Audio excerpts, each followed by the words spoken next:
I will set the background of for PUMA so that you understand where it comes from and what it is. And then I will hand over the microphone to Renaud, who will, the developer for of this project at ESRF, who will go in more details for showing some examples of what PUMA does actually. So to step back in 2019, so just to set the background. At ESRF, we provide access to instruments, state-of-the-art instruments, to researchers from universities, research infrastructures companies.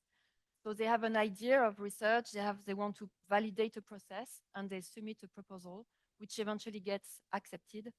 So here, when I talk about accepted proposals, I'm talking about all the type of proposals. So public proposals, which are validated by proposal review process, but also proposals from in-house research or industry.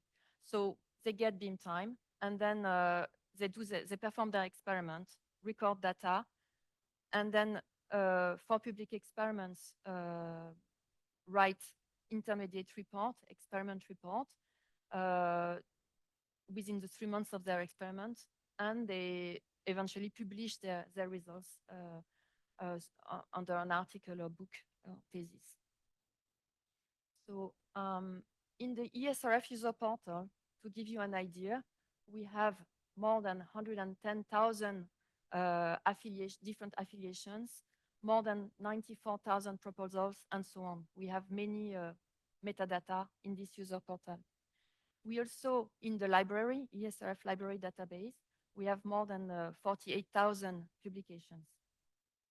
So all this is a pile of metadata, which is enormous. It's a gold mine, which could help us understand what the science we do today on the beamlines, and also to have an idea of what was done in the past, what is done today, and what could be done in the future, or what do we want to do in the future.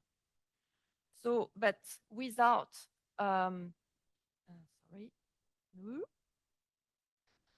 voilà. I knew it. Okay, so without such a dashboard, we just end up doing extractions of Excel files, manipulating those files. So we were really missing this link. And this is where PUMA comes online. PUMA was actually developed at that time by the ILL under a European project. It was, so between 2017, 2019, it was based on mapping between publications and proposals, and was requesting the validation of facility staff. They had instrument dashboards, bibliometrics. This was a wonderful tool, and we thought it would be a very good idea to have this integrated into the ESR.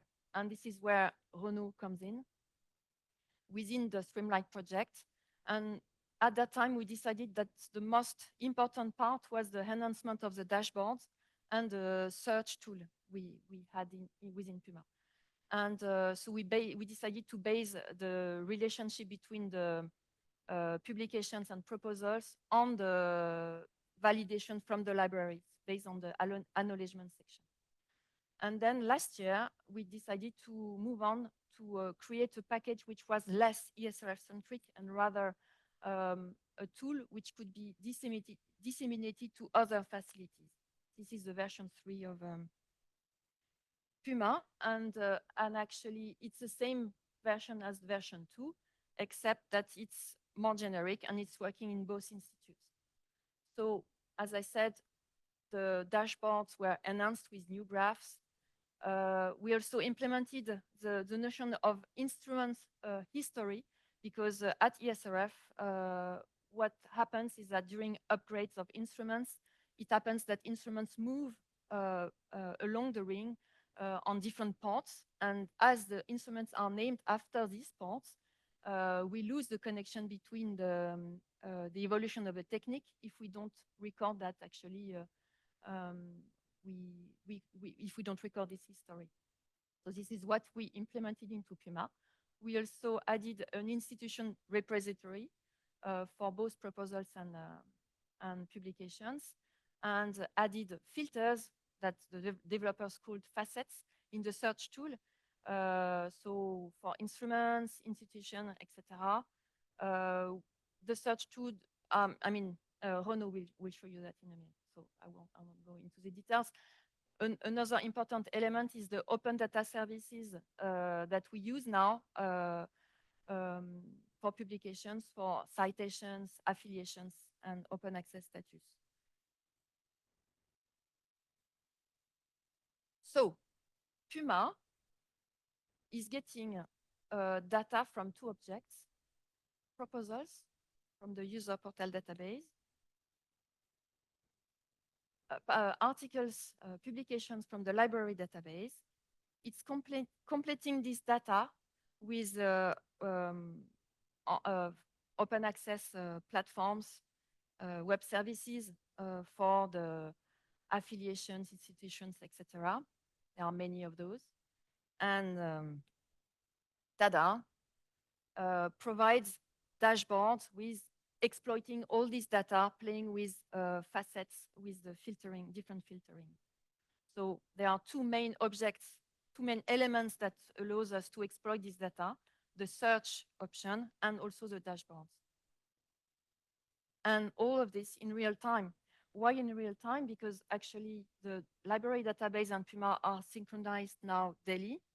And the information coming from the proposals are fed into PUMA after the end of the proposal review process. So when you open PUMA today, you have a pretty good estimation of what's happening in the institute today. So this is a quick glimpse among the dashboards. So we have a facility dashboard. We have an advanced search tool. I don't go into the details because Renaud will do. And we have also instrument dashboards. So this is just a few glimpses. It's so a few graphs to showing what you can get. But there are also many other elements like maps showing collaborations between countries on publications or proposals. And you can even also focus on a country to see where the research is coming from, which town, etc. So in summary, and before before Renaud gives you more in-depth view of PUMA, PUMA is not a substitute to librarians and existing library databases. It's not a tool to replace the user portal to manage proposals or schedule experiments, but it centralizes the data related to science stored in the proposals and in the publications. And it's a tool for viewing up-to-date real-time data. It allows reporting for countries, institutions, instruments, and allows in-depth study of scientific topic. This is an example. This is the 5 cross-cut reviews that Michael was mentioning earlier. They used PUMA. It's free from paid access platform now, except for the impact factors at the moment, and allows the study of metadata aggregations, which were not even envisageable before, like the collaborations. I mean, from an Excel sheet, it's complicated to find out who is collaborating with what other countries. So it's a very useful tool for instrument managers, for upper management to understand the science of today, the past science, the science of today, and also to follow the trends of the science. Now I will give the hand to Renaud.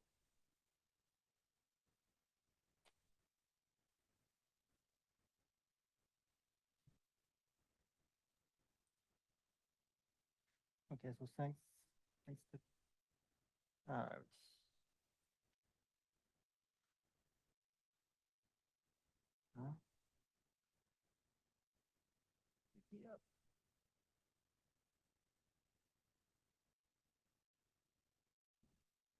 No? Pick me up. That's good. Okay, so thanks, Stephanie. So I will present a few details of that we have in PUMA. So first, the objects we manipulate in PUMA are, for example, publication and proposals. But around this object, we have other ones like person, institution, journals, dataset, instrument, and even experiment techniques. So, I mean, I think you all know what is an orc ID. So it's an identifier for a person, but you have other identifiers existing around. So there are some for publication, like DOIs. You have some for journal, ISSNs, for example, this one on nature communication. You have, we have created some at ESRF for datasets. So on this team is working on this one. But you also have some really recent one developed in the last like 3 or 4 years that we can start using to have some characterization of what we have in our database. So there is one for institution. We are working on one related to techniques. I will give more detail on this one later. And there are even some that we could use for proposal or even instrument, but we don't use them at the moment. So let's go in PUMA. So first feature you can use is an advanced search. So we decided to do a simple example with lithium and ion battery research to see what we have in the database. So here we are searching for publication between 19 and 24, but we could do that as well for proposals. So so here we get 74 documents. So first information you get is the journal. You have the authors. You get the user. When you do a publication in a journal, you can add some user keywords here. So we get that into PUMA. It's not information we have in the library database. So we gather this data and get it into the system. So here you have the instrument. So again, this work is done and curated by the library. Last thing, when you do a search, you see exactly where you find the item. So here we found it in keywords, in the abstract, and in the title. And finally, we get information about affiliation here. So here we have a publication with various universities. So we have a raw affiliation, like a full address, and we match it to our institution repository to be able to get more details. So I'm going to focus on this institution to see what we have in the database. So here, so it's the Helmholtz Institute in Germany. So actually, we see it like it's small, but it's actually an institute working on batteries. So it's nothing surprising to find a relation between this institution and this kind of research. So here we have a summary of all the publications we have for this institute in time, and even the proposals that were accepted and the actual experiments that were done. So it's the first way to see how we work with institutions. Next, we have more aggregation. So this was not existing in the initial version of PUMA. So it's quite common actually in search application to have this aggregation. So you get aggregation by here the number of publications, but you get more of them. So the instrument statistics. So you see here, like on this specific search, we have most of it on ID 19, so one beamline. You get here aggregation with institution, and down you see just the journals and the users. So for this presentation, we had to focus on one beamline. So I went down to Andy Fish to know if we could talk about ID 22. So thanks, Andy. So I'm going to show data for ID 22. So actually, we have one document on ID 22. So if I go back on the search, I can I can filter here on ID 22. So I get one document related to ID 22. And what we get here is some additional keywords that were added by, during the Streamline project, we had some reviews to do about topics. So one was about catalysis. So we had Beamline scientists working and also enhancing the data we have in PUMA with additional keywords. So I think this was done by Kirill on this reviews.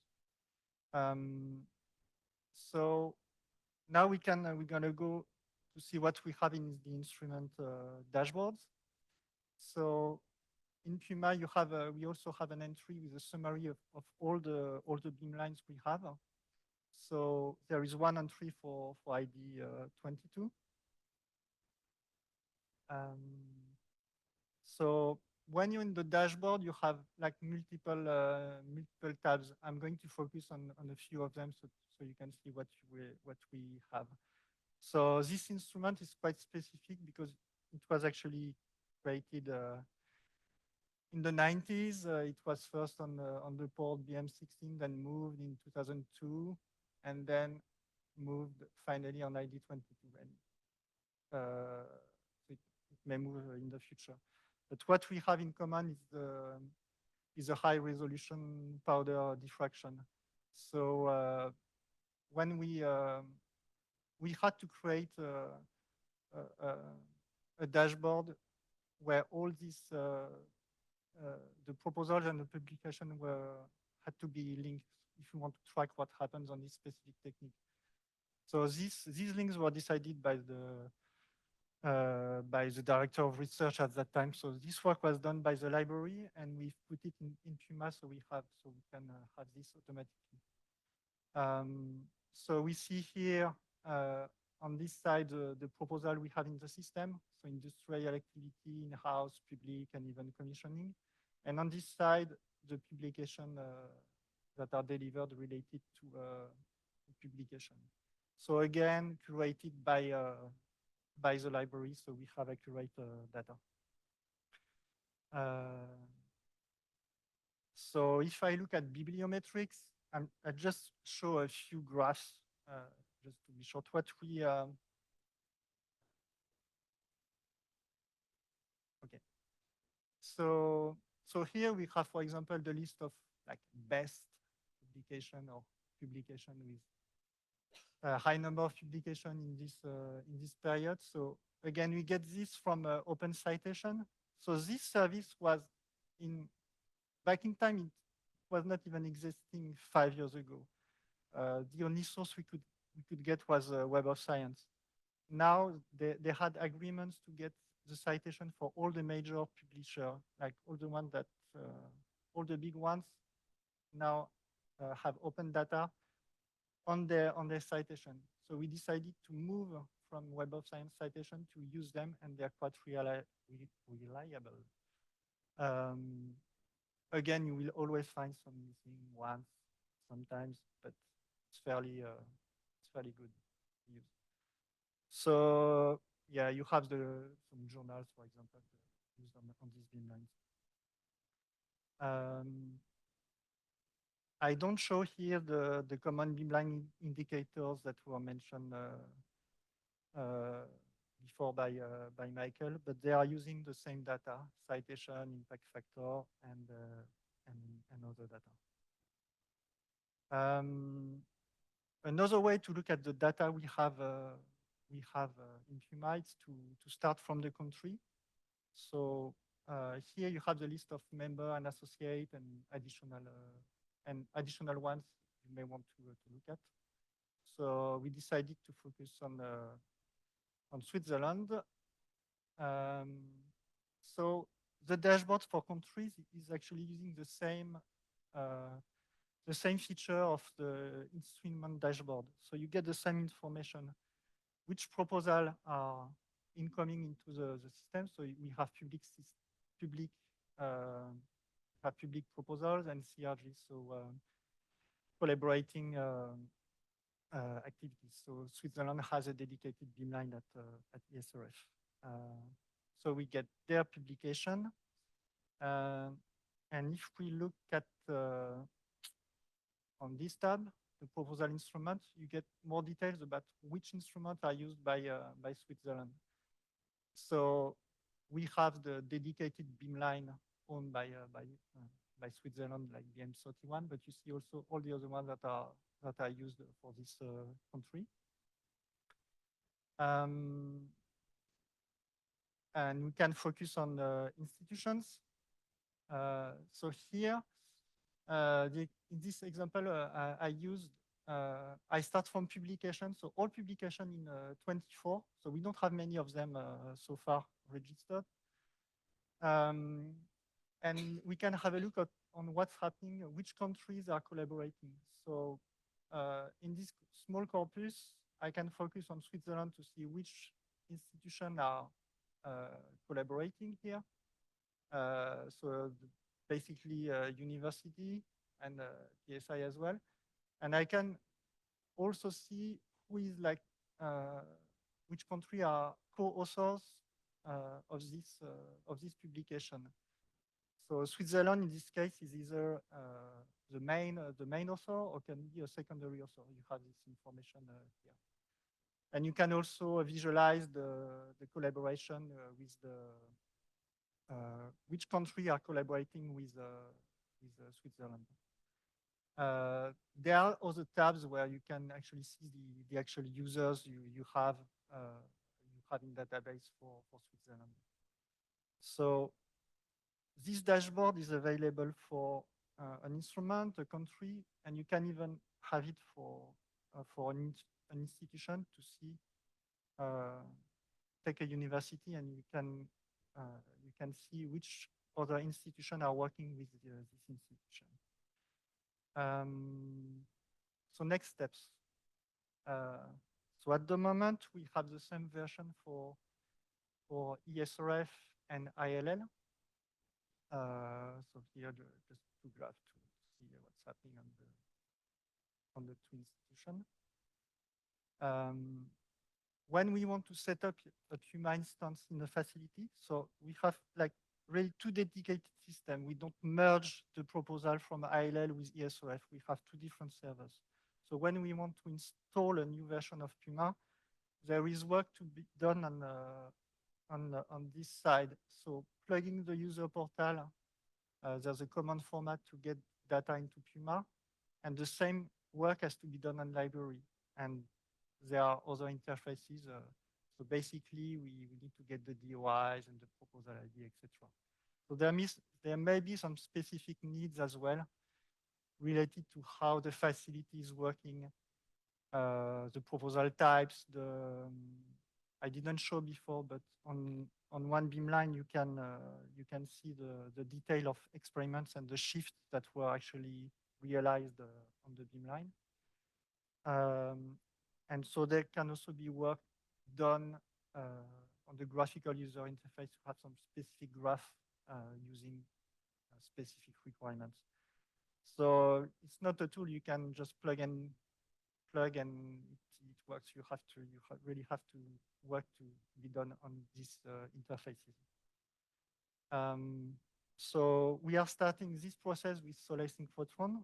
So it started in February. Other step that was done differently in the version 1 of PUMA is how we can get information and link between the publication and the actual experiment. What we want to know is how much time we have between an experiment and the actual publication in the literature, in the journals. So for that, we have useful information coming from the publication acknowledgement section. Authors are indicating that they came at ESRF with this beamline and this proposal. So it's this graph. So we see we have a good trend on what we, so it's also based on the communication we have with the scientists, the email we send. Don't forget to thank the ESRF, etc.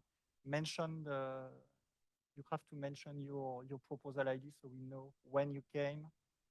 And we start seeing emerging the usage of data DOIs that were used and are cited as well in the full text of publication. So with this data, so this data is just an example of which information we can get. We can start getting some trends on how the data is to have the gap between an experiment and a publication. So just as an example again, because we are validating the data, we see here in 2020 and 21, because of the COVID, because of multiple factors, people who are actually working on like old data to, so this is the kind of information. In the end, what we want to enhance is the service we get to the user, and can we improve the way we process the data so people can publish faster in journals. And last topic is the experiment technique. So here we have work going on with Diamond and Daisy on experiment techniques. So for example, SACS, small angle scattering, we have many at ESREF. So the idea is to link it to the data set and then to be able to use it as a new facet in PUMA for publication. And so this work is done as part of a project which is called OS Trails. And that's it. So acknowledgements to work on all these objects.